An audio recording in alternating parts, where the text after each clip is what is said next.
Hello, good morning. In the last class, we have seen that limitations of first law of thermodynamics. In this class, so let's revise limitations of first law of thermodynamics. First limitation is it does not say anything about the direction of law of heat.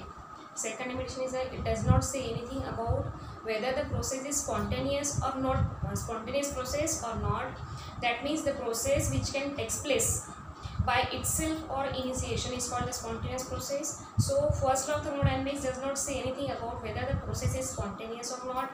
Third limitation is it does not specify that the heat cannot flow from the cold body, means the low temperature body to the hot temperature body, that means the higher temperature body. And fourth one is according to the first law of thermodynamics, work done is completely converted into the that is work done is completely converted into the heat, but it is actual practice, it is true, but it is found to be true in the actual practice, but it is not possible to convert the heat completely into the mechanical work. And fifth limitation is the first law of thermodynamics does not say anything about the exact value of internal energy of the state of the system. So these are the 5 limitations which we already studied in the last class. So in this class we are studying applications of first law of thermodynamics. Application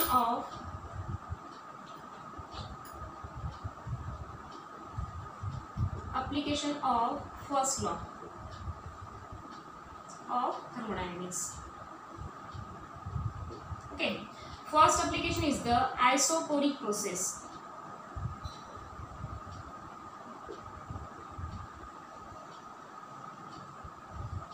So isoporic pressure is the process in which the volume becomes constant. Means when the change in the state of the system, the volume becomes constant. Volume constant. Okay. That means dV is equals to constant. Okay, dV is equals to constant. And from the first law, this is the first law statement, Q is equals to delta U plus W. That means Q is equals to U2 minus U1, this change, increase in entropy of the system, plus W is nothing but the P dV. So as dV is equals to 0, this Q is equals to delta U or U2 minus U1 plus 0. Therefore Q is equals to simply dQ is equals to du. Okay, if we take the small change, that is dQ is equals to du, this is the 0 term because this volume is the constant. So from this in this application we consider that the heat supplied to the system is totally used to increase the internal energy of the system.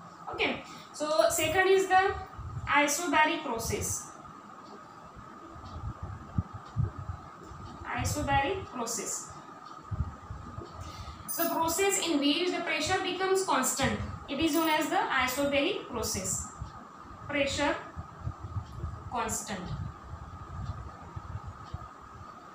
So when the heat is supplied to a system at constant pressure, so therefore T equals to constant, and at constant pressures let V2 minus V1 is the change in volume of the system.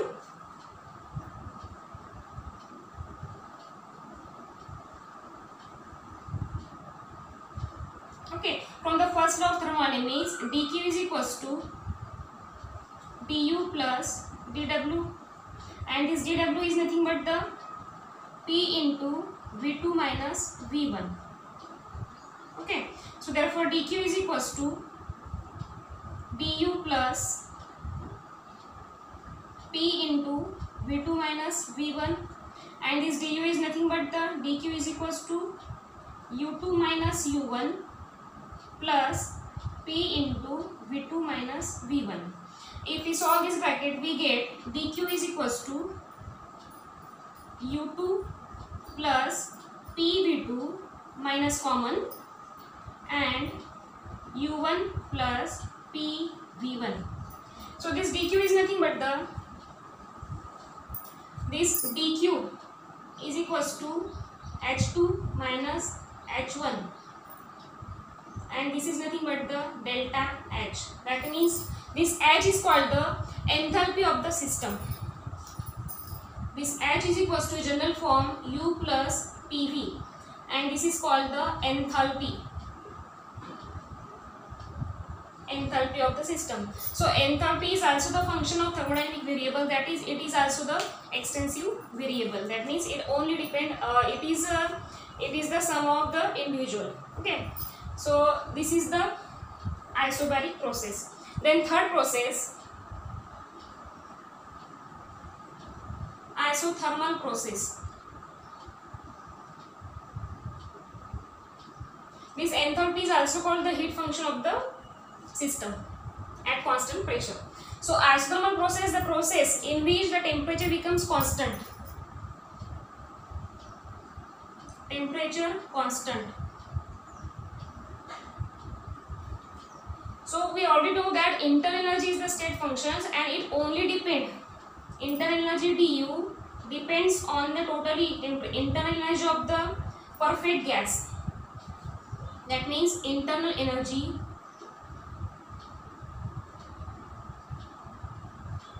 of perfect gas is depend on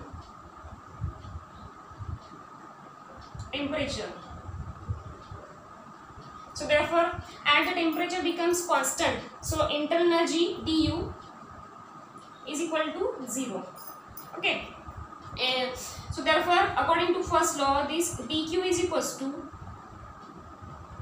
du plus dw. Okay, so du is equals to 0, therefore dq is equals to dw. Means when the heat is supplied to a system, that is dq is the heat supplied to the system, so this heat supplied is equal to the work done against the pressure. So at isothermal compression, isothermal expansion first, isothermal expansion. So when the isothermal expansion is that means there is isothermal expansion in the system, the heat supplied to the system is equal to the work done, means dq is equals to dw. Okay, and in isothermal compression,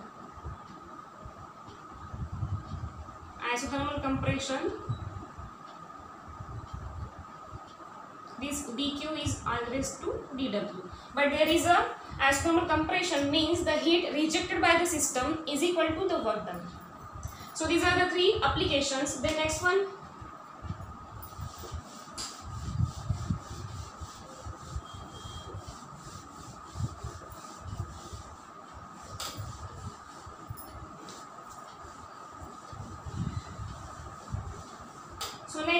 adiabatic process. Fourth process is the adiabatic process.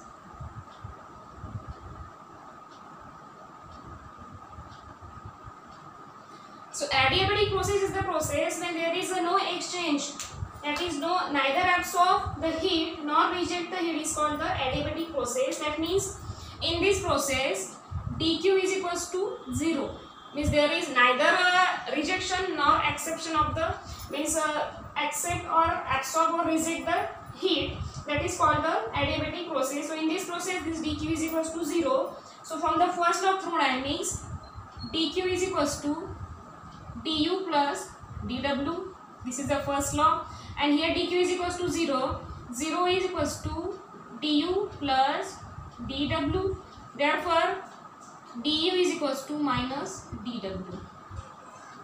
That means in adiabatic expansion, the decrease in internal energy of the system, that is we can write here dw is equals to minus of du. Okay, so in the adiabatic expansion, the decrease in internal energy of the system is equal to the work done by the gas, while in adiabatic compression, the increase in internal energy is equal to the work done on the gas. That means adiabatic expansion, this dw means decrease, there is a minus sign, therefore decrease in internal energy of the system is equal to work done by the gas, and when there is a adiabatic compression, okay, when there is adiabatic compression, the increase in internal energy,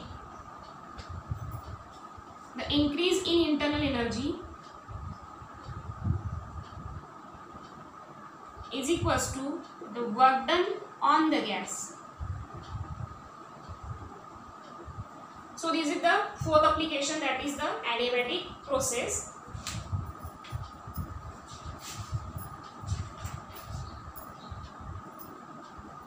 The next one, cyclic process. Fifth process, cyclic process. Okay.